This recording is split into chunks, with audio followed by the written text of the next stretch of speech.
Si a ti te dan miedo las historias de hospitales, tienes que escuchar esta historia. Hace más de 15 años, Eliud tuvo un grupo de amigos con los cuales se sentía 100% identificados. Amigos que estuvieron al final de la preparatoria, al inicio de la carrera, con los cuales salía, salidas de fines de semana, platicar, ir a tomar unas cervezas, y tenían muchos tipos de conversaciones. Llegó un momento en el que todos ellos se sentían parte de un algo, de una familia, de un clan. Sin embargo, el tiempo no pasó en balde. Aun cuando existen algunas personas que creen que están como estacionadas en el tiempo permanentemente, el tiempo avanza, las personas cambian, el ser humano evoluciona, y este grupo de amigos poco a poco se fue dando cuenta que esos puntos en común se fueron perdiendo. Eliud no fue de los primeros, tampoco fue el último, pero ya después de un par de años y cerca de haber terminado la carrera, se dio cuenta que ya tenían como aficiones, gustos, temáticas distintas, y lo que los unía en un principio no estaba ahí. Eliud comenzó a frecuentar nuevos grupos de amigos, comenzó a dedicarse al trabajo, y de repente en un parpadeo pasaron 7 años, y se dio cuenta que de ese grupo, ese clan con el que se sentía parte y era una familia, ya habían pasado un par de años de los que no tenía noticias de ninguno. Buscó estar en contacto con alguno de ellos, pero los teléfonos habían cambiado. Las redes sociales en ese momento ya eran algo vigente, pero cuando ellos comenzaron a ser amigos no existían. Entonces, no se tenían formas de tenerse contacto. Así es que esa ola, ganas, intención que tuvo de contactarlos después de un par de semanas se perdió. No tuvo contacto con ninguno. Y siguieron pasando los años. Hace no mucho, tal vez 1 o 2 años atrás, Eliud estaba en su casa y comenzó a tener un sueño repetitivo. Para esto es importante saber que ese grupo de amigos ya no estaba en su mapa desde hace muchísimo tiempo. Nunca los logró contactar, no sabía de nadie de ellos, no se había enterado de nada de lo que les había pasado. Él ya había hecho su vida, estaba en una etapa totalmente diferente, se había cambiado de ciudad, tenía varios tiempo viviendo en un país, regresó y después cambió de ciudad y bueno, ha tenido tantos cambios que es otra persona totalmente diferente. Estaban en el baúl de los recuerdos hasta que comenzó a tener este sueño. Comenzó a soñar de manera repetida lo mismo, un sueño o pesadilla progresiva.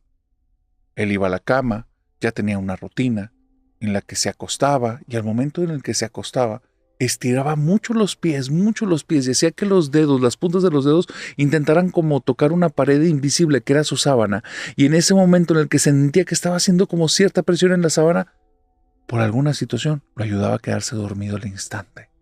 Sentía que hacía presión ahí y entraba en el mundo de los sueños, en el mundo onírico. Lo raro era que estos sueños eran diferentes a todos los anteriores que había tenido a lo largo de su vida. En estos sueños, él estaba en un hospital. Y en ese hospital, de forma muy extraña, él sabía que iba a visitar a una persona. Y su nombre lo tenía bien presente en la cabeza. Elías. Vengo por Elías. Y es muy raro, porque el único Elías que conoce cercano formaba parte de ese clan, de ese grupo. El que tiene más de 10 años de no saber de nadie. Entonces, Eliud se puso a darle vueltas a esta situación. Estando en el sueño decía, Elías, Elías, tengo que visitar a Elías, pero ¿quién es Elías?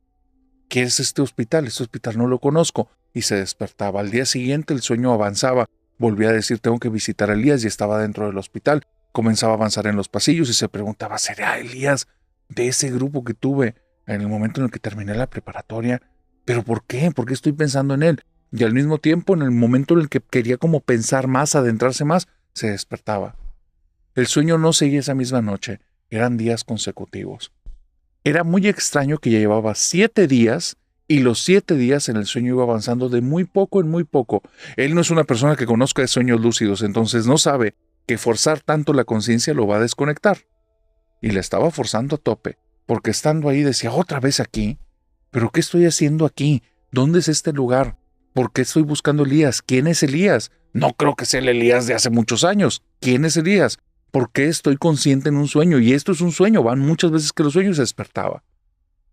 En el sueño, el primero llegaba al hospital, avanzaba a una recepción, le daban indicaciones de un lugar, y no fue sino hasta 2 semanas después de sueños consecutivos en el que entra en una habitación, y esta habitación se ve en penumbra. Es una habitación en la cual no hay luz. Y la luz que entra apenas por la ventana es tan poquita que es como tener un foco tan tenue que no te ilumina nada más que el mismo foco.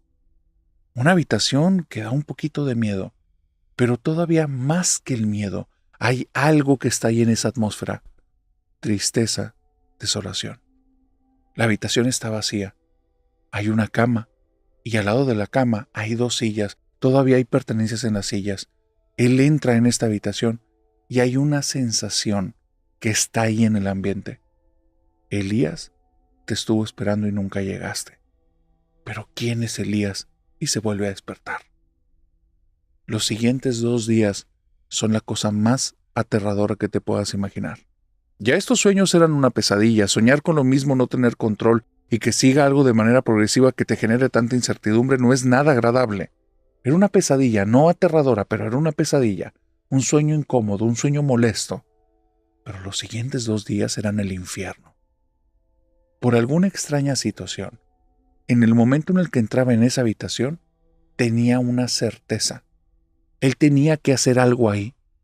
Acostarse en la cama en la que estuvo Elías y quedarse dormido en ese lugar. ¿En qué cabeza cabe? En la cama de un enfermo, en la cama de un hospital que no conoces, en la cama de un muerto. Pero hay algo dentro de él que lo lleva a hacerlo, y va y se acuesta en la cama, y como si fuera a tomar el mejor de sus sueños, el sueño más reparador, se pone en una postura que le resulta totalmente ajena, que es hecho como un ovillo, como en una posición fetal, y comienza a sentir mucho miedo, mucho miedo. Ya no sabe si es el sueño, si es él, y empieza a pensar, quiero despertar, esto es muy incómodo, quiero despertar. Ve cómo las luces de la habitación se desvanecen por completo y es un lugar absolutamente oscuro, y cuando está a punto de despertar, escucha que algo se acerca a su cama y empieza a hablar con múltiples voces diciendo algo como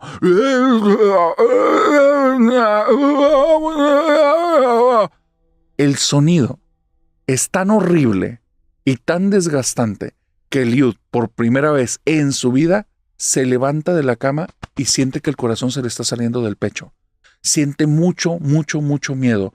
Las cosas que escuchó cerca de su oído era una sola cosa que emanaba muchas voces, pero lo que transmitía más allá de las palabras era desesperación. Eran unas voces desesperadas. Era alguien que necesitaba dar un mensaje. Era algo que necesitaba que él escuchara, pero era tanta la desesperación que él no podía percibir nada dentro de él más que miedo. Miedo. Era como si lo estuvieran acechando, como si ahí, ahora en su casa fuera del sueño, hubiera más personas, hubiera más cosas, hubiera muchos ojos viéndolos desde la oscuridad. Al día siguiente, tuvo que irse a dormir con la luz encendida. No podía dormir de otra manera. Tenía un sueño espantoso. No tenía control ya de ese sueño. Había buscado ya algo de información y lo que había encontrado que intentó poner en práctica no le sirvió. El sueño seguía avanzando y después de lo que vivió el día anterior, de esas voces, de esa sensación de estar acostado en esa cama de hospital, todo era tan real y tan horrible que esa noche, sin la luz prendida, no pudo entrar en sueño y no quería dormir. Pero volvió a regresar al hospital. Hizo todo el recorrido.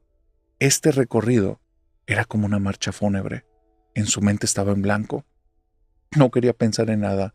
Sentía que si algo pensaba, esa cosa lo iba a escuchar. Sentía que si tenía pensamientos, el sueño iba a ser peor. Él esperaba que de un momento a otro girara a otro pasillo, entrara en otra parte del hospital, pero el sueño avanzaba. Avanzaba y avanzaba.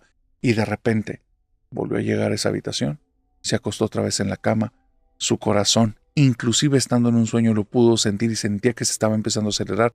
Se sentía muy nervioso. El sueño solo va avanzando. Él siente donde el cuerpo lo pone como en posición fetal y al instante algo se mueve en la habitación y comienza a hacer los mismos ruidos en el oído de él. Siente un miedo que no te puedo expresar, pero de alguna manera no fue el suficiente como para que se despertara y el sueño avanzó.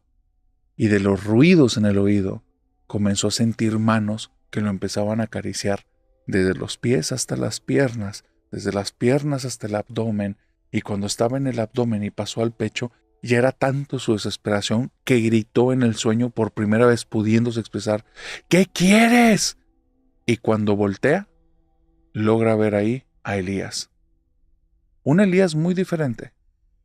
un Elías que se ve mal. Sí es el Elías de ese grupo, pero se ve muy mal. Es más, si lo vieras a detalle, parecería que está muerto. Cuando lo ve, el impacto es tan fuerte que se levanta. Y ahora sí no hay miedo. Hay un vacío inmenso dentro de él. Se siente muy extraño. Comienza a buscar en internet, comienza a buscar en los periódicos locales. Y sí, ahí aparece el obituario de Elías. Busca contactar a la familia, termina dando con ellos. Y ellos le explican que Elías estuvo buscando reconectar con muchas amistades del pasado, que él estuvo mucho tiempo en un hospital, vamos a poner el Hospital San Benito, por darle un nombre, y que estuvo buscando desde ahí y que quería hablar con Eliud porque tuvieron algún problema en el pasado, algo de lo que ni siquiera Eliud se acuerda, pero que quería hablar con él. Se le hizo muy extraño, simplemente lo dejó como que ahí y comenzó a hacer oraciones por Elías diciéndole como Elías, pues bueno, lamento mucho que hayas partido, pero pues tú y yo hace mucho que no hablábamos, no entiendo por qué me estás hablando en los sueños. Le decía, por favor, cualquier rencilla del pasado ya queda borrada. Sigue adelante en la siguiente etapa en la que estés, ve a la luz, haz lo que quieras, pero por favor déjame tranquilo. Y esa misma noche volvió a tener el sueño. Elías estaba ahí, lo veía con un rostro desolado, y ahora, después de que ya lo veía directamente y lo veía tan mal, Eliud le decía, por favor déjame tranquilo, y notaba cómo Elías empezaba a hablar, y le empezaba a decir cosas, y comenzaba a vociferar, pero no le hablaba en un idioma que él pudiera entender, pero notaba su desesperación, su ansiedad. Eran esas voces las que había escuchado, pero emanaban de este hombre o de este espíritu. Regresó con la familia a los 2 o 3 días porque no podía dormir, se veía ya desgastado. Pidió la dirección del hospital. Y aquí es donde las cosas se tornan muy turbias. Cuando llega al hospital, ve una recepción que se la sabe perfectamente todos los colores, todas las luces que hay ahí, la sensación del lugar, porque he estado soñando con ese maldito lugar casi en 20 días. La recepcionista no es una persona que le resulte poco familiar, no, es una persona que ya conoce porque la ha visto muchísimas veces en sus sueños. Cuando llega y le pregunta dónde está la habitación de un paciente que se llamaba Elías, la chica, de forma muy extraña, se le queda viendo igual que en los sueños, le da la indicación, aun cuando no hace sentido, porque si ese paciente ya falleció, no debería de darle acceso, pero en este caso, igual que en el sueño, le dice que vaya, que avance. Él va caminando, llega a esa habitación, después de los pasillos que conocía perfectamente, y cuando llega, ve la cama exactamente como la había estado viendo en los sueños, en un cuarto en el que no hay nadie, solo un par de sillas con un par de pertenencias, 2 ventanas por las cuales entra muy poquita luz, y él ve eso y se siente muy extraño, y a diferencia del sueño, en lugar de entrar, se queda afuera esperando, ve que pasa una enfermera y le habla y le dice, oiga, ¿quién está en esta habitación? Y le dice, no, nadie, acabamos de mover al enfermo. Y le dice, ¿por qué lo movió el enfermo y por qué hay cosas aquí? Es que se llevaron un susto él y sus familiares, pero no son cosas que podamos platicar. Y entonces ese ser que dice, ¿desde hace cuánto tiempo está pasando esto? Desde hace 4 días, señor. Esta era la habitación donde estaba un tal Elías y la chica se pone pálida. Y le dice, es que dicen que es él el que se está apareciendo. Y ahí, con todo el maldito dolor de su corazón, Eliud sabía qué tenía que hacer. Caminó adentro de la habitación, se acostó en la cama en la que había muerto su amigo, y estando ahí, con los ojos cerrados, escuchó que algo se movía en la habitación y le comenzaba a hablar al oído, y en el oído le decía, rescátame por favor, sácame de aquí. Eliud no conoce estos temas, y me dice, narrador, te voy a decir qué fue lo que hice porque creo que funcionó. Fui y busqué un sacerdote, me traje al sacerdote, santigué el lugar y le dije que había un espíritu de un amigo ahí atrapado, le expliqué mi historia, el sacerdote al principio no me creyó, pero le insistí tanto, le ofrecí dinero, 1000 cosas, y el padre me dijo que no era cuestión de dinero, no era cuestión de lana, pero que ya me veía tan desesperado que si le lograba tener una cita en cierto día, a cierta hora, que eran unos de esos momentos imposibles, se los separé, fuimos ahí, y después de eso contacté a las enfermeras y me dijeron que ya no había más apariciones. Narrador, yo no tengo la menor idea de por qué Elías me quería contactar, pero lo que sí sé es que algo había hecho que su espíritu se quedara atrapado en el hospital. ¿Te atreverías a irte a acostar a la cama del muerto?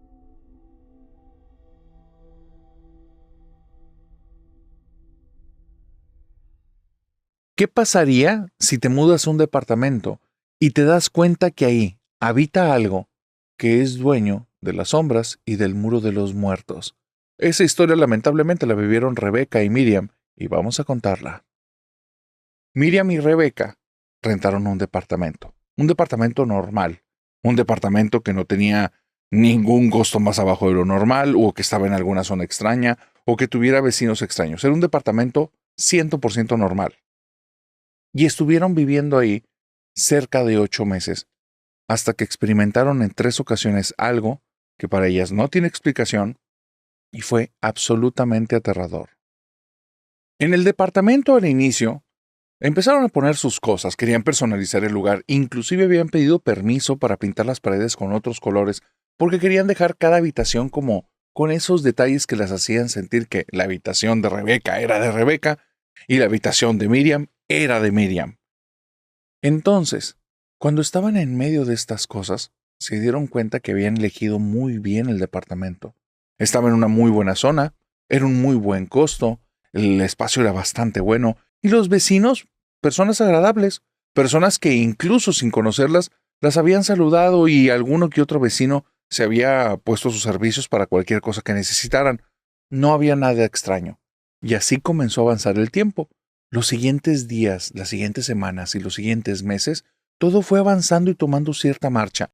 En lo que al principio le dedicaron mucho tiempo al departamento, después se transformó en tiempo que tenían que dedicar a actividades fuera del lugar, y llegó un momento en el que prácticamente eran roomies de solo momentitos o de fines de semana, porque traían horarios muy distintos, traían situaciones de trabajo que las comprometía mucho y cuando llegaba una y la otra había preparado algo para recibir a su compañera, en muchas ocasiones terminaba durmiéndose porque llegaba tarde la otra persona, o en otras ocasiones quedaban mal porque tenían que hacer cambios de compromisos. Así es que llegó un momento en el que cada uno estaba metida en sus situaciones.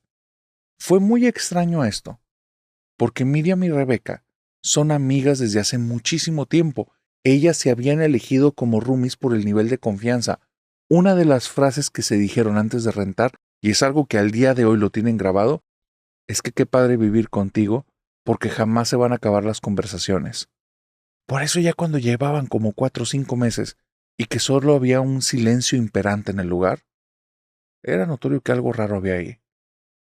Ni Miriam veía con buenos ojos a Rebeca, ni Rebeca veía con buenos ojos a Miriam. Al día de hoy, cuando intentan recordar por qué, no encuentran motivo. Sentían una combinación de emociones raras, celos, un poquito de envidia, un poco de enojo. ¿Por qué si yo dejé las cosas en tal lugar, no están ahí? Cosas que en el día a día no tenían nada de relevancia. Era como si buscaran la excusa perfecta. Eso hizo que a partir del 5.º o 6.º mes, la vida ahí fuera un infierno. Parecía una cacería. Buscaba nada más una o la otra cualquier excusa para estar esperando a la otra roomie y ya sea decirle de viva voz, mandarle un mensaje por celular o dejarle un recado en su cuarto reclamándole por una u otra cosa. Y se transformó como en un tipo de deporte, algo que nunca habían hecho ellas con nadie, nunca, menos con su mejor amiga. Era una situación tan estresante, tan molesta, que las dos ya hablaban mal de la otra cuando estaban fuera del departamento. Y es algo muy raro, porque no sé si se deba a estas emociones que ellas tenían, o que el departamento ya tenía algo que provocó esas emociones, pero digamos que el verdadero dueño del lugar fue e hizo acto de presencia.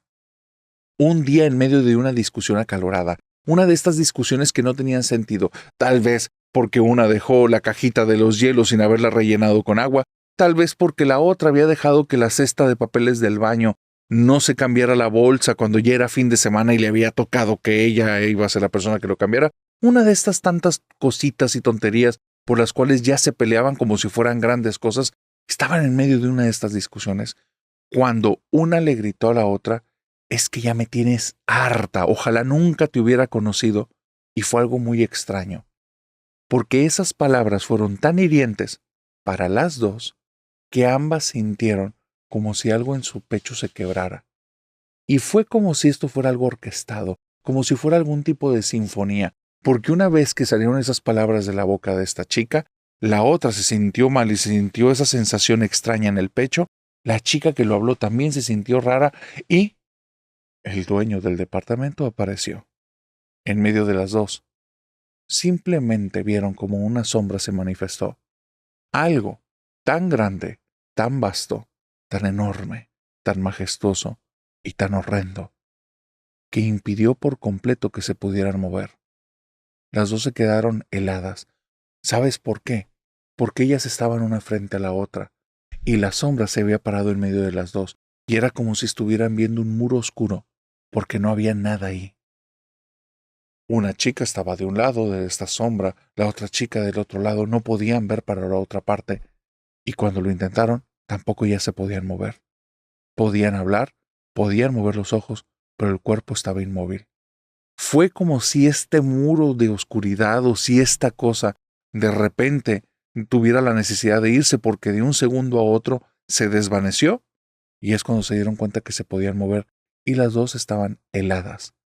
Se vieron directamente a los ojos y no mencionaron palabra alguna de esto.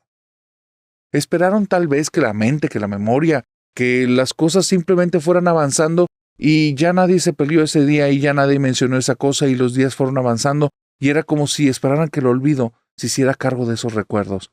Pero los recuerdos eran más vivos cada vez, porque después de eso vinieron pesadillas, después de eso vinieron sensaciones raras en el departamento. Pero el ser humano se adapta y se acostumbra. Y un par de semanas después, habían regresado las viejas costumbres, porque los cubiertos no están lavados, pero apenas es un tenedor, le decía Rebeca a Miriam, es un tenedor el que dejé. Por eso, pero es un chiquero esta casa. Pero tú eres la que dejó el desorden el más grande, el de la sala, no fui yo. Y empiezan con estas discusiones, cuando entonces, ahora Miriam es la que le dice a Rebeca, ¿por qué carajos dije alguna vez que tú eres mi amiga? Yo a ti no te conozco. Y donde dice eso, otra vez, hay una sensación extraña. Es como si la que habló hiciera una herida a la otra, pero también se lo hiciera a sí misma. Y en ese instante, ese muro volvió a aparecer. Un muro oscuro. Pero ahora había algo diferente. Ese muro comenzó a hacerse un poco más chico y empezó a tomar la forma como si fuera de una persona. Un sujeto muy alto y encorvado, un tipo tan grande que no cabía en el departamento. Un sujeto que inclusive cuando era absolutamente negro tenía ojos, unos ojos destellantes, y todo lo que podían hacer era verlo directamente porque ver esos ojos las hipnotizaba y al mismo tiempo era como si absorbiera algo de ellas, tal vez el calorcito, tal vez la humanidad, tal vez esa cosita que queda en el fondo de todos los corazones, la esperanza, porque después de verlo directamente a los ojos, es como si hubieran perdido una parte de ellas para siempre. Esa cosa en un parpadeo se desvaneció, y las dos se quedaron heladas otra vez viéndose la una a la otra. No querían hablar acerca del tema, pero ¿sabes algo?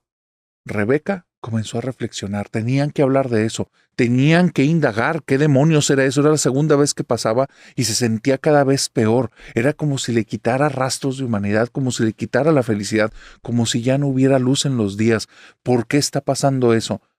Pero cuando quiere hablar del tema, se le atora en la garganta. Es como si lo hubiera enmudecido, como si esa cosa no permitiera que hablaran de ella. Pasaron 3 días más. En esos 3 días, el miedo, el desgaste por los desvelos porque las pesadillas ahora eran más intensas, y la sensación de frío que las estaba invadiendo, que no sabían que las dos la estaban viviendo al mismo tiempo, esta combinación de cosas hizo que finalmente Miriam fuera la que dijera, ya no puedo estar viviendo contigo, me voy a ir de aquí y por favor, olvida que alguna vez nos conocimos, ya estoy harta. No se acuerdan cuál fue el motivo de esas palabras, pero fueron tan de corazón y fueron llenas de tanta rabia y tanto veneno que el dueño de este lugar otra vez apareció. Era como para saludarlas, era como si con esas palabras lo invocaran, o era como si él estando ahí lo provocara. No lo van a saber nunca, porque Miriam y Rebeca ya no se llevan desde entonces, pero lo que sí se acuerdan fue lo último que vieron de ese tipo. Y es que ahora por el pasillo central del departamento el sujeto apareció como traspasando la pared del fondo, caminando directamente hacia ellas. Un sujeto de un tamaño ya bastante normal, no chaparrito, alguien alto, con un sombrero de copa, algo que parecía como un traje y un bastón. Y venía caminando con una formalidad y con cierto nivel de elegancia que ahora, por primera vez, tenían muchas ganas de hacer algo las dos, pero no podían hacerlo. El problema era eso que querían hacer. Querían hincarse y agachar la cabeza. Era como si sintieran respeto hacia él y al mismo tiempo un terror absoluto. Cuando ese sujeto llegó casi a pararse enfrente de ella, se desvaneció. Al día siguiente, Rebeca, sabiendo que no puede hablar esto, que no puede decir estas cosas, que se le quedan atoradas y que la relación con Miriam ya no existe, simplemente tomó sus cosas y salió del lugar.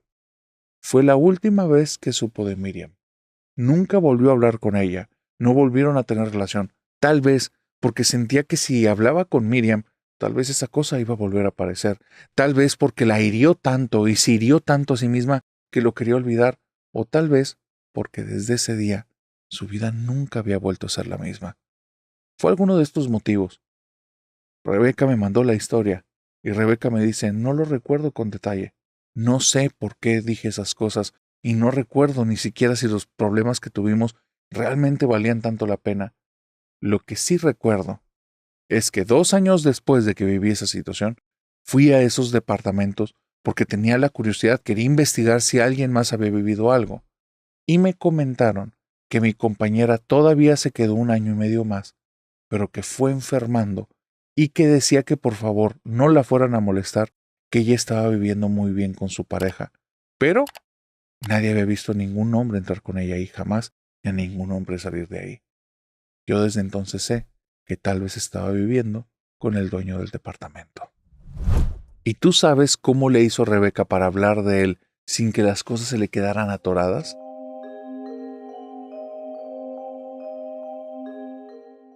Si te gustan las historias de brujas, estoy seguro que no has escuchado la historia de los 3 árboles muertos. La familia Alcalá cree que está maldita. Esta historia me la manda Sonia. Sonia es una mujer que tiene al día de hoy 50 años. Pero la maldición no inicia con ella, inicia con su abuelo. Hay una historia acerca de su abuelo que ella no lo escuchó de sus labios, la escuchó después de que él falleció. Y es que ella cree desde que es pequeña que su familia está maldita. La casa de su abuela y después la casa de su mamá y ahora la casa donde vive ella, que son 3 casas distintas, en las 3 la siguen las mismas cosas, pero creen que esa maldición la adquirió el abuelo por curioso. Resulta que la historia es esta.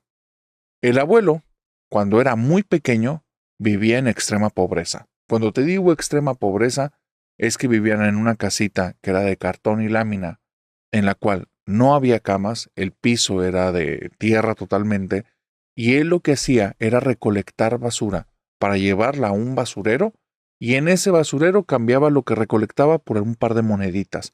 Con esas monedas él a veces se guardaba una y la otra la llevaba a la casa, y con esa una las iba juntando para algún día comprarse algo, un sándwich, algún refresco, algún dulce. Eran tiempos crudos, y desde pequeño al abuelo no le había tocado que la vida le sonriera con fortuna. Le tocó en una ocasión que vio una casa cerca del basurero que parecía que había tenido algún tipo de fiesta, porque afuera de la casa tenían muchas cosas tiradas de metal. Ve tú a saber si eran algún tipo de latas o algún tipo de envase o era algo, pero él lo relacionó con que había habido una fiesta ahí. El abuelo Alcalá fue y tocó en esa casa en la que vio estos objetos de metal, porque pobre pero honrado. Y él fue y les preguntó si le daban permiso para llevar eso al basurero para que le dieran unas monedas. Las personas de la casa se veían bastante cansadas y le dijeron que sí, que se lo llevara, que se lo regalaban. Entonces fue haciendo viajes, tomaba un par de estas cosas, tal vez las llenaba en algún saquito, se las llevaba en algún tipo de carretoncito que elaboró en ese momento, lo pudo haber arrastrado o algo hacía, pero el problema o la situación fue que llegó ahí de mañana y fueron tantas vueltas que ya estaban cerca de las 7 de la tarde, el basurero estaba a punto de cerrar y él todavía no terminaba con los montones de cosas que estaban afuera de la casa. Ya traía cierta cantidad de monedas que hacían que este fuera el mejor día de su vida. Pero ahí es cuando descubrió que él también era ambicioso.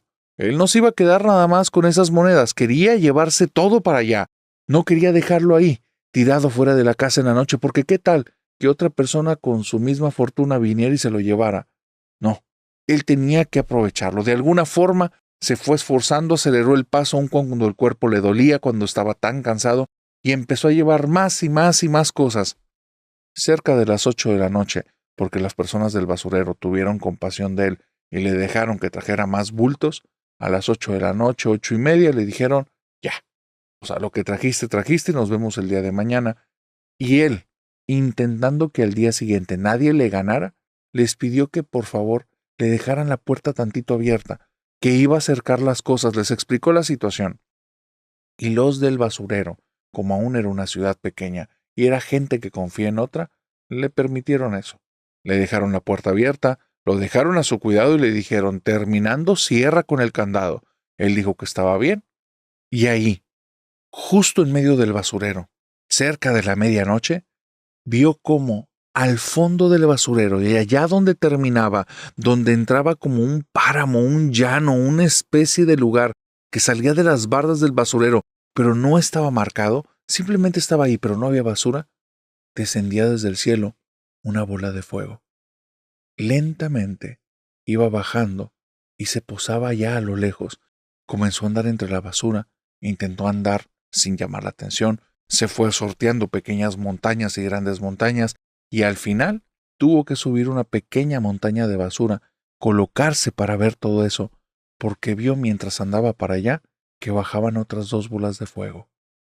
Cuando llegó a esta última montaña y se posó para ver lo que estaba delante de él, se topó algo muy extraño, algo que lo siguió a él y a toda su familia para toda la vida. Justo frente a él, donde terminaba la basura, había un terreno el cual no tenía plantas. Parecía que alguna vez tuvo hierbas, pero ahora era suelo que no tenía nada de fértil. En ese lugar había 3 árboles, y los 3 árboles estaban grandes y muertos. Y en medio de los 3 árboles había 3 esferas de fuego que estaban dando giros una y otra vez, como si fuera un tipo de danza, un tipo de ritual, un tipo de movimiento, y empezó a escuchar cómo de las bolas de fuego emanaban voces, voces que reían, voces que se lamentaban, voces que gritaban, y todas las voces eran de mujeres. Se quedaba viendo eso, estaba atónito, maravillado por una parte, y por otra parte se sentía muy extraño, porque era como si las bolas de fuego ya se hubieran dado cuenta que él estaba ahí y que las estaba viendo. ¿Cómo sabía eso? No sabía, pero lo sabía. Y estando ahí viendo las bolas de fuego, simplemente cruzó una idea por su cabeza. Vete ya antes de que te atrapen. Y como si ellas lo pudieran leer, al instante se detuvieron, se pusieron en fila y comenzaron a moverse en dirección a este pequeñito.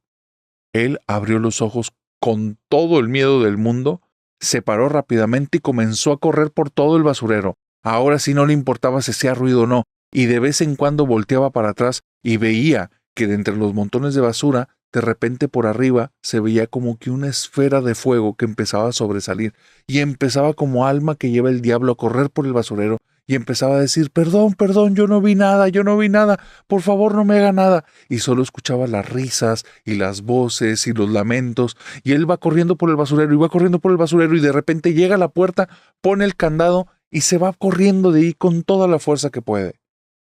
Llega a su casa y esa noche, o más bien ya de mañana porque es casi el amanecer, no pasa nada. Pero a partir de ese día, todos los días entre las 12 de la noche y las 3 de la madrugada, siente como algo caliente baja a su techo y comienza a dar vueltas, siempre en círculos, idéntico a los movimientos que hacían las bolas de fuego, ahí frente a los 3 árboles, en aquella madrugada en el basurero. Él sentía miedo y vergüenza, no le contó a nadie, no le dijo a sus papás. Sus papás a veces parecía que lo percibían, a veces no. Decían, él se siente como muy cálido aquí. Oye, ¿qué es eso que se escucha? Y él no decía nada, se lo guardaba.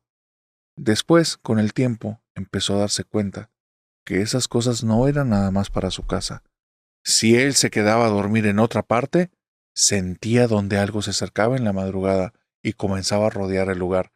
Una parte de él se acostumbró a no hablar de eso, se acostumbró a no contar lo que él había vivido, pero otra parte de él se acostumbró a vivir con miedo, porque sentía que esa cosa que estaba afuera no lo estaba visitando ni protegiendo, lo estaba cazando.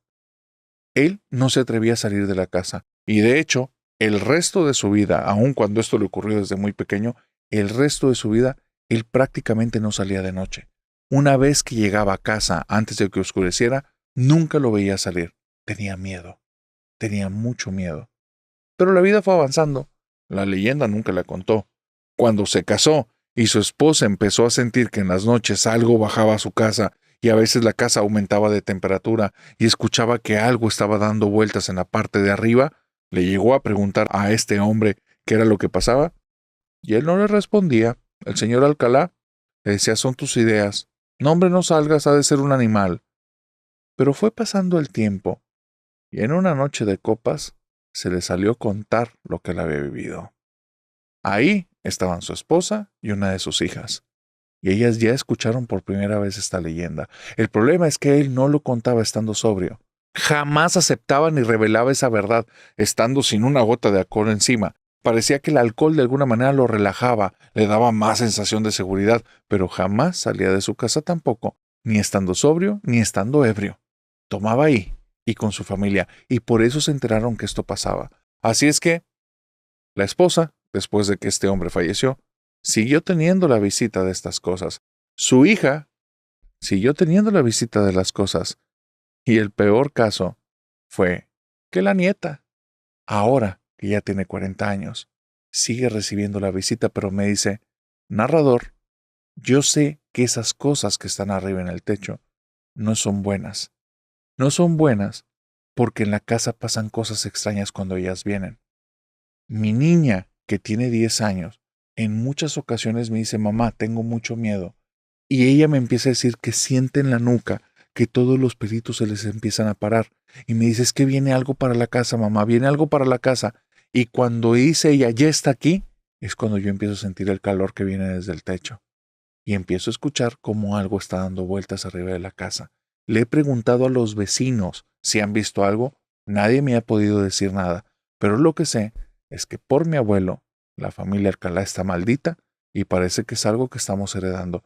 Y sí, narrador, si lo preguntas, ni mi mamá, ni mi abuela, ni yo nos atrevemos de salir de noche. Si esa cosa nos visita, parece que es porque nos quiere cazar.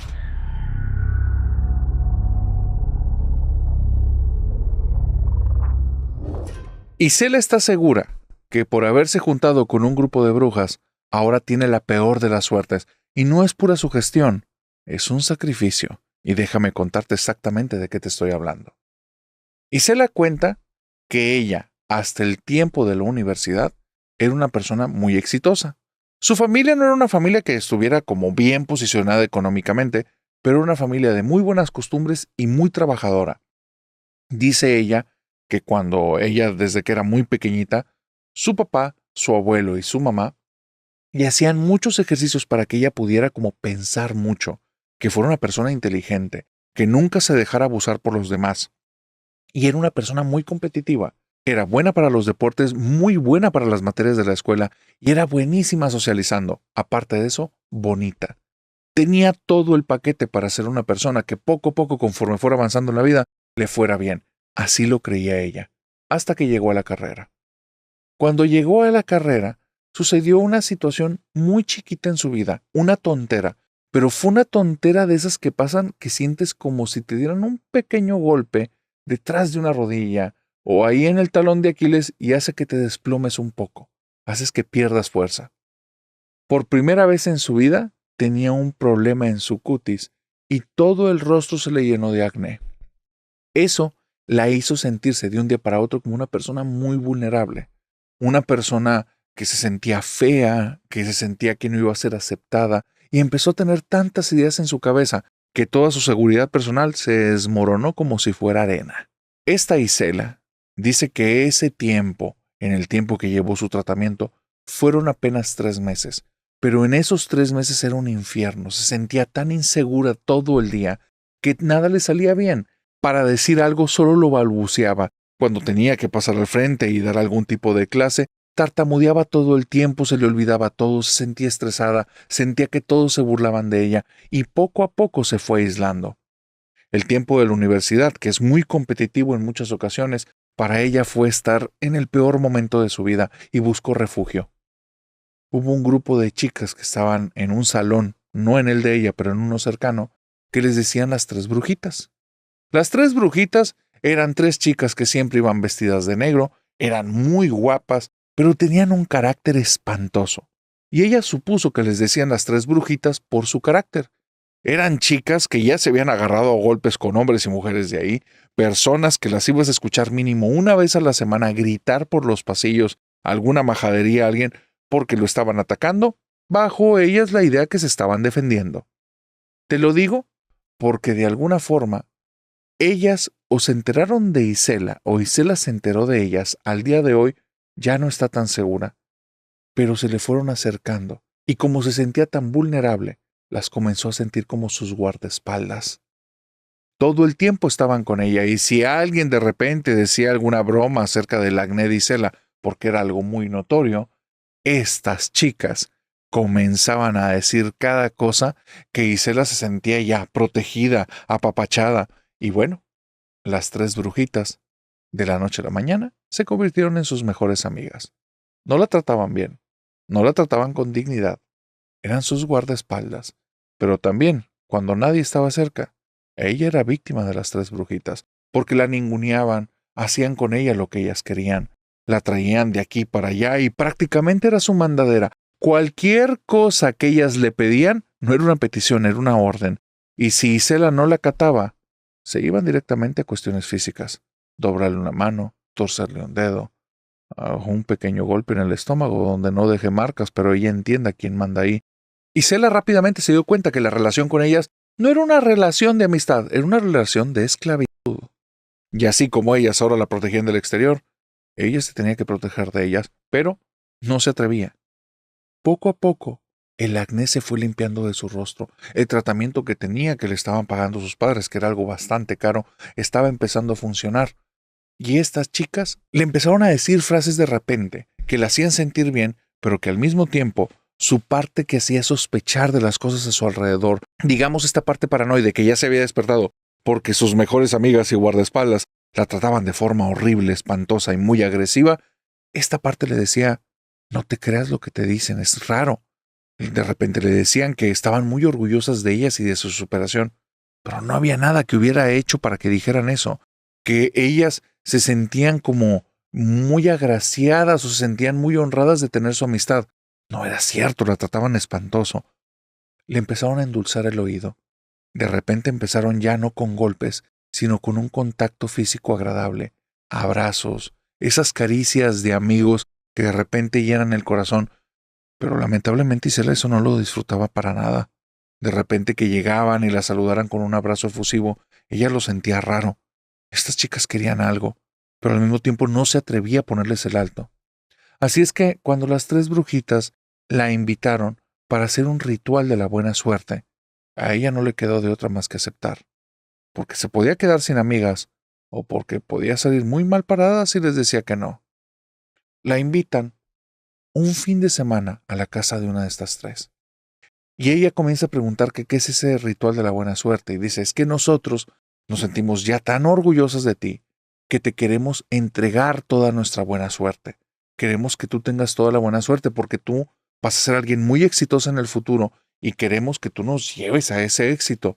Y ella nada más le seguía el juego, pero no entendía, no le hacía sentido, no era algo coherente lo que estaban diciendo, pero tenía miedo. Y el miedo hizo que aceptara. El miedo hizo que fuera ese día a esa casa. Y el miedo hizo que al día de hoy ella esté maldita. Las chicas para la reunión le habían pedido cosas específicas. Una blusa blanca casi transparente de botones y una falda blanca larga casi transparente. Cuando llegaron a la casa no esperaron más tiempo, le pidieron que por favor se pusiera la ropa y que no llevara nada debajo. La llevaron a una habitación e Isela, estando ahí, quería preguntarles que qué estaban a punto de hacer, pero sentía mucho miedo y mucho nervio, porque ellas estaban haciendo todas las cosas como si ya supieran que una cosa seguía a la otra y como si ya se hubieran puesto de acuerdo desde antes, pero veía algo en sus ojos, una combinación como de determinación y al mismo tiempo una amenaza hacia ella, como esperando que ella pusiera un alto para ella reaccionar de la peor manera, y eso la hacía sentir chiquita. Así es que les empezó a seguir el juego. Traía su blusa blanca, se acostó en el piso, se la desabotonaron, le abrieron la blusa y entonces comenzaron a vaciar ahí un poco de cera que empezó a sentir como le ardía justo en el pecho, y empezaron a decir cosas que a ella le dispararon su alarma, pero no se atrevió a actuar. Cosas como: aquí está Isela, nuestro sacrificio para la buena suerte. Aquí está ella que te la damos, para que nos abras el camino. Dale a ella todo lo que no queremos, dale a ella todo lo que no necesitamos. Ella está aquí y acepta hacer el sacrificio por nuestro bien. Y entonces volteaban a verle y le decían: Isela, ¿aceptas? Y ella, cuando veía la cara de ese odio, de esa determinación, de ese coraje que estaban mostrando, solo movía la cabeza de arriba para abajo en automático y con mucho miedo respondía: sí. Fue muy extraño, porque ese ritual que trajo cera, humos, marcas en el cuerpo, oraciones en diferentes idiomas o en lenguajes extraños, o tal vez el español pero modificadas las palabras, o tal vez palabras que no tenían ningún sentido. Una vez que ese ritual terminó, es como si sellara la suerte de Isela. Isela desde ese día comenzó a experimentar la mala suerte en la máxima de sus expresiones, de la forma más terrible y ridícula. Si se ponía zapatos de tacón, en los primeros pasos se rompían los tacones. Si se llevaba algún tipo de blusa que fuera muy clara, en menos de 5 minutos ya estaba manchada. Cosas que no eran tan importantes. Hasta que las cosas iban evolucionando, porque si se subía a un taxi, el taxi lo embestían o chocaba 3 veces seguidas en la misma semana. Si ella estaba saliendo con una persona, con algún muchacho o con alguna muchacha, de repente se daba cuenta que solo le estaban utilizando y solo le estaban manipulando, y terminaba andando con alguna de las 3 brujas. Las 3 brujas ya no le hablaban, ya no existía en el radar para ellas, ya no la protegían, ni tampoco hablaban de ella, y si alguien se atrevía a mencionar a Isela, las miradas que se llevaban y las amenazas de parte de las 3 brujas eran terribles. Isela se separó, fueron avanzando los años de universidad, se olvidó de ellas, pero sus calificaciones nunca volvieron a ser las mismas. No podía concentrarse tanto. Cuando respondió un examen estaba segura que puso otras respuestas, iba a hacer las revisiones y el examen estaba perfectamente mal contestado. Le costó muchísimo tiempo salir de la universidad con los promedios más bajos. Sus habilidades sociales, de eso ya era historia pasada, no tenía nada. En el deporte, cada vez que intentaba hacer algo, se terminaba magullando, cayendo, lastimando, torciendo. Y lo peor es que en una competencia se llevó a hacer un par de fracturas, lo que hizo que no pudiera volver a competir jamás en ningún rubro. Y Cela, su vida se transformó en un declive. Siempre mal, siempre peor. Y ahora que han pasado 20 años de eso, y después de haber escuchado muchas historias del canal, dice: narrador, ahora me lo pregunto, ¿estas chicas me sacrificaron?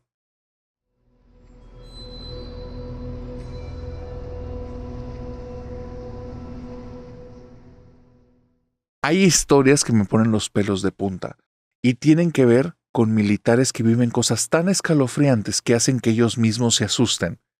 Esta, la del Rancho de las Cruces, es una de las más aterradoras que he escuchado. Hay un pelotón del ejército mexicano que anda en medio de la nada.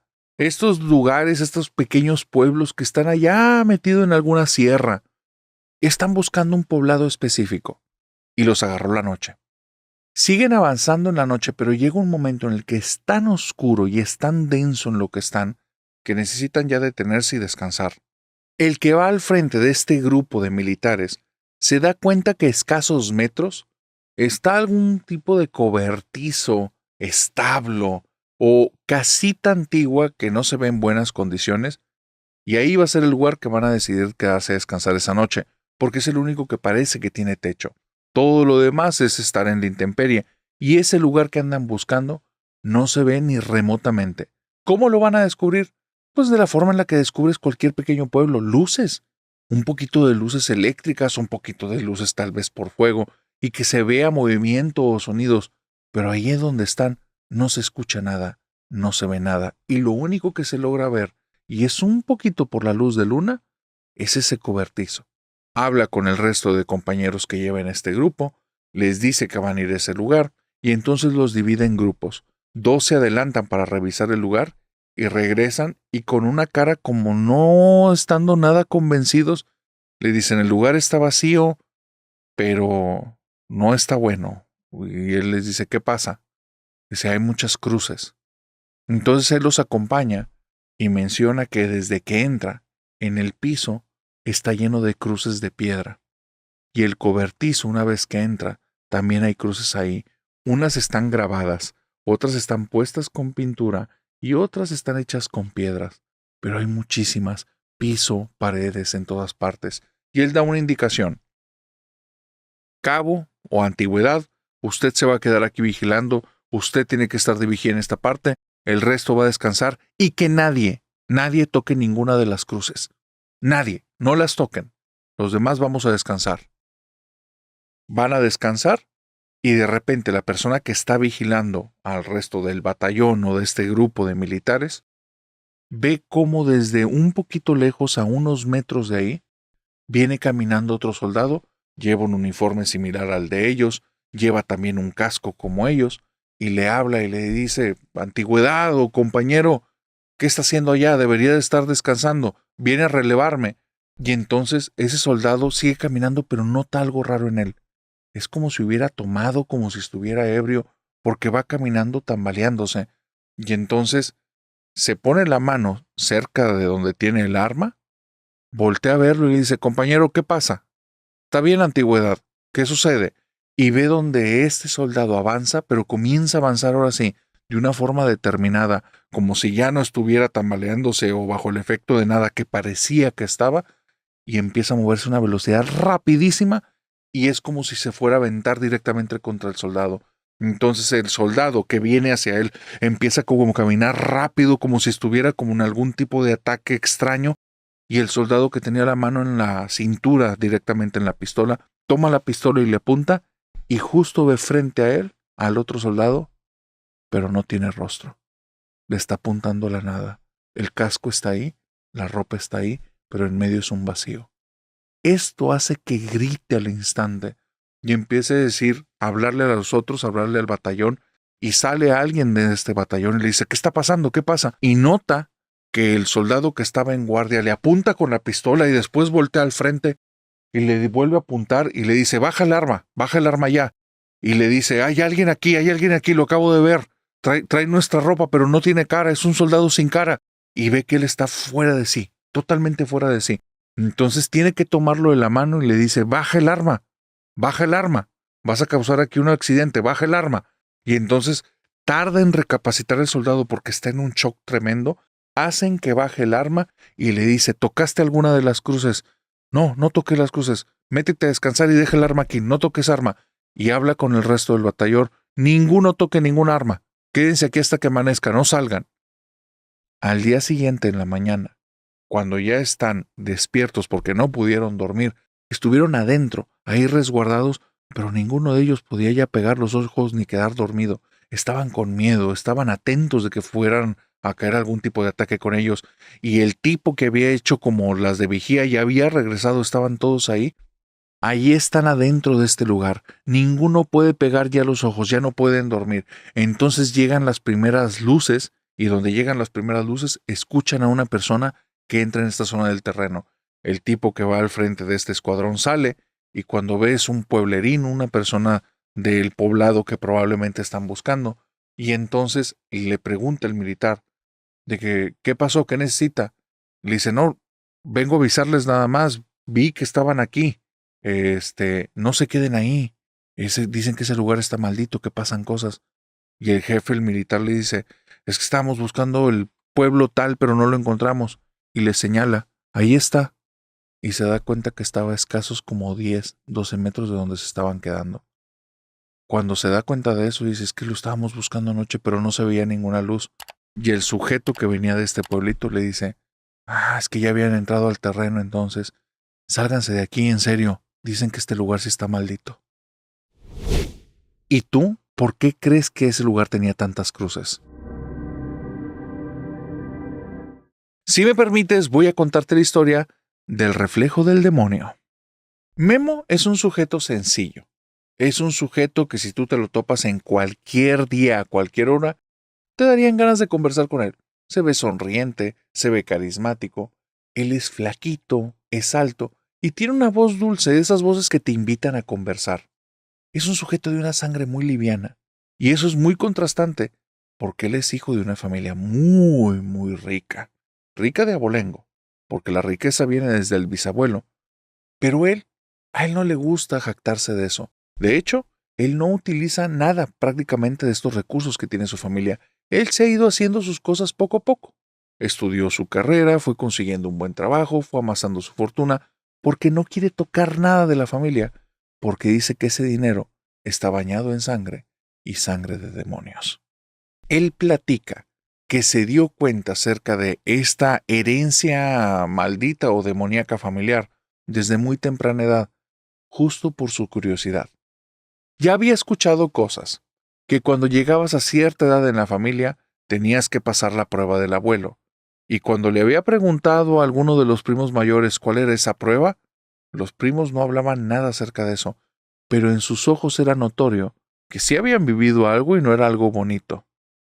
Había personas dentro de la familia que no pasaban la prueba, y digamos que eran los apestados, seguían viviendo en la familia, los seguían tratando bien, pero no formaban parte del negocio. ¿Qué negocio es exactamente el que tiene esta familia? Memo me dice que tiene prohibido hablar de eso. Pero hay un tema.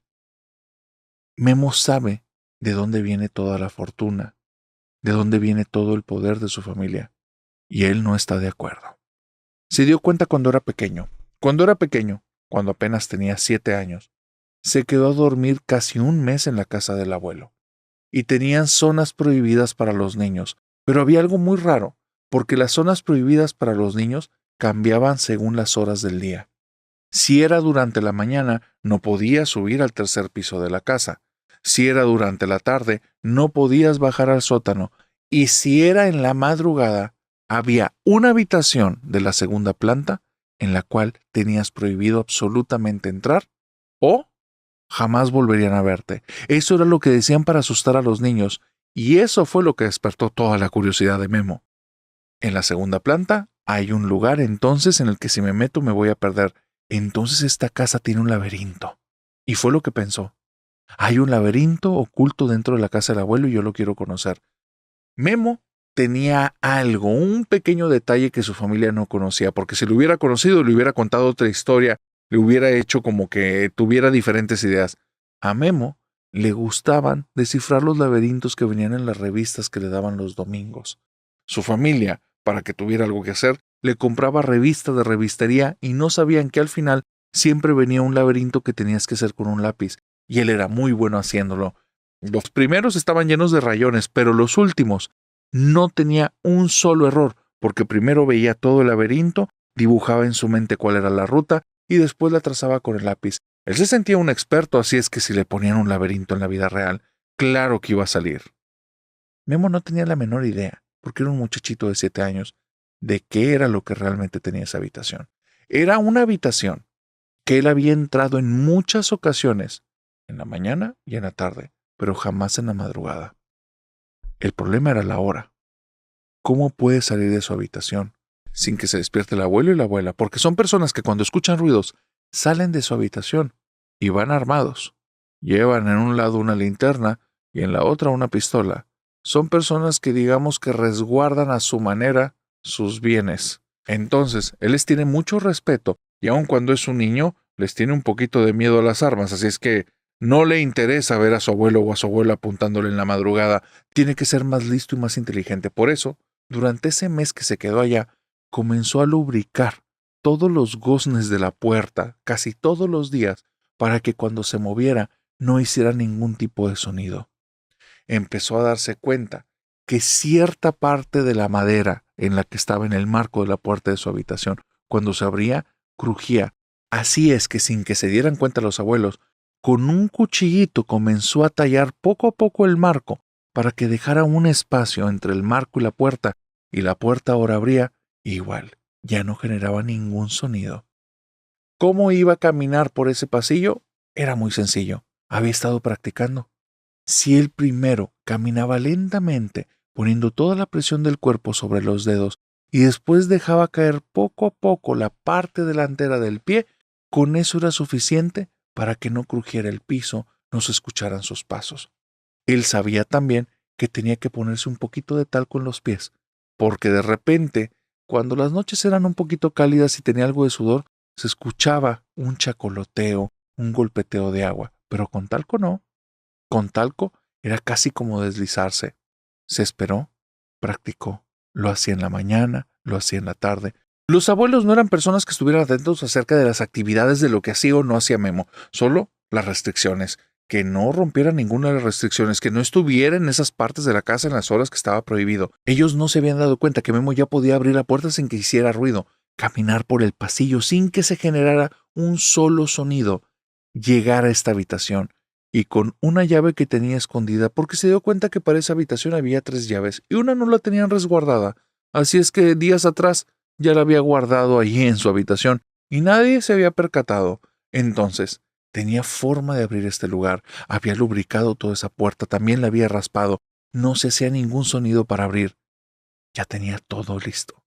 Esa noche era la noche en la que iba a entrar en la habitación del laberinto. Abrió la puerta, caminó por el pasillo. Ni un solo sonido emitió. Llegó a la puerta, insertó la llave con muchísimo cuidado, como yo lo había practicado en otras ocasiones. Le había puesto algún tipo de aceite porque cuando entró no generó sonido alguno.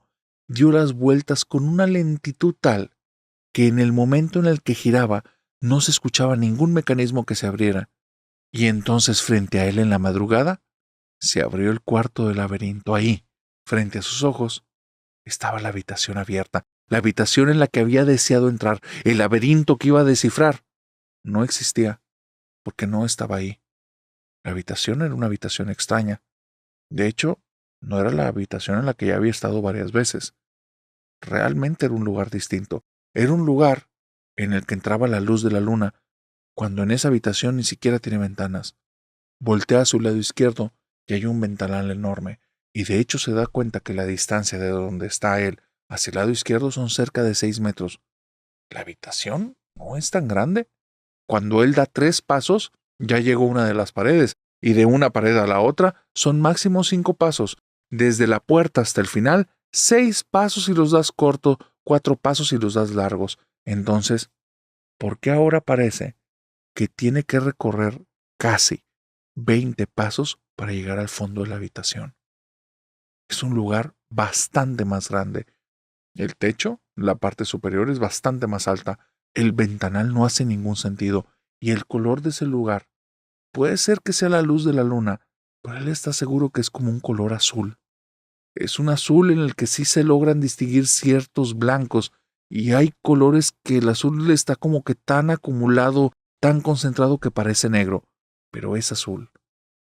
Y en esa habitación ve que al fondo, en la pared del final, después de haber dado 20 pasos, hay un espejo. Ese espejo es un espejo cuadrado, no tiene ningún tipo de marco, tampoco tiene ningún tipo de soporte. Él creía que estaba pegado a la pared, pero no, estaba ahí, a un escaso metro o 2 metros de la pared. Y cuando llegó el espejo, se llevó una sorpresa terrible, porque fue caminando al espejo y entonces vio cómo él se estaba acercando. Sí, creo que sí me entiendes esta imagen. Si tú ves un espejo de frente y caminas hacia él, vas a ver que alguien se acerca. Pero cuando se paró justo enfrente del espejo, vio que del otro lado no estaba él. Era como si fuera él, pero en mujer. Los ojos absolutamente negros, los labios los tenía como descarnados y lastimados, la piel era demasiado pálida, y la ropa no era la que él traía puesta, era una ropa blanca. Esta cosa parecían sus rasgos faciales, pero con un cabello largo y con ciertos toques femeninos. Esta cosa le extendió la mano. En la mano tenía una pequeña caja y tenía ahí una llave. No la quiso agarrar. Sintió mucho, mucho, mucho miedo. Entonces, sin darle la espalda a esta cosa, empezó a caminar para atrás. Fue hacia la puerta, sabía que iba en una dirección directa, así derechito, porque estaba viendo el espejo. Y cada paso que daba se sentía más aterrado, porque esa cosa, en lugar de alejarse, se acercaba. Parecía como si se hubiera salido del espejo, como si el espejo pareciera que era donde vivía o donde habitaba. Ahora ya no la quisiera, y ahora ya estaba en la habitación de color azul. Así es que comenzó a caminar hacia atrás, hacia atrás, hacia atrás. Salió por la puerta y al estar afuera de la puerta, la cerró de golpe, solo para darse cuenta que su llave, con la que había abierto, la había dejado adentro. Se había caído ahí. Escuchó pasos adentro de la habitación, sintió mucho miedo, corrió hacia su habitación y es cuando escuchó a su abuela o a su abuelo que abrieron la puerta y vinieron caminando por el pasillo y se pararon justo enfrente de la habitación prohibida. Memo se hizo el dormido, no quiso hablar nada de eso. Pero al día siguiente en la mañana le quedó claro que sí se dieron cuenta. Porque su abuela le dijo, hijo, eso que estaba en la habitación es el que nos ha traído la buena fortuna, pero necesitamos que entiendas esto. No vuelvas a hablar con él. Memo no quiso preguntar nada. Memo no quiso decir nada.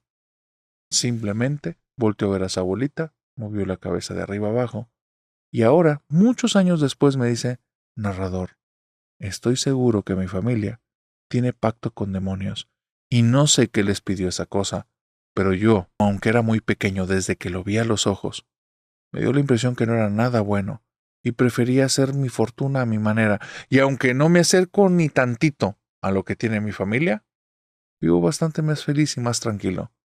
Espero que ningún día esa cosa se me vuelva a aparecer para cobrarme aquello que yo no le pedí.